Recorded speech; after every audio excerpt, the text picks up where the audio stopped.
ওকে একটা ফোন করি। হ্যাঁ বলো, কি করছো গো?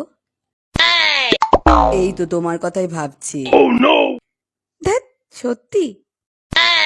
হ্যাঁ সত্যি গো। দাদা কোথায়?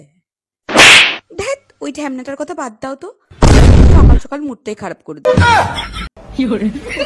এই শোনো না, কবে দেখা করব আমরা?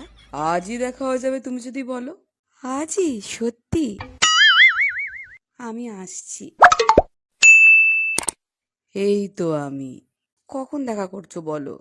এদিকে তাকাও, আমাকে দেখবে না? কেন, খুব খারাপ লাগছে আমাকে দেখে? এই ঢ্যামনাটাকে পছন্দ হচ্ছে না। তুমি এখানে? তোর একদিন কি আমার একদিন, আজকে আমি বেরিয়ে গেলে লোকের কাছে আমি ঢ্যামনা হয়ে যাই, তাই না? আর অন্য ছেলেদের সঙ্গে পিরিত মারানোর সময় খুব ভালো পারো। সুটিয়ে লাল করে দেবো, নোংরামি বার করে দেবো।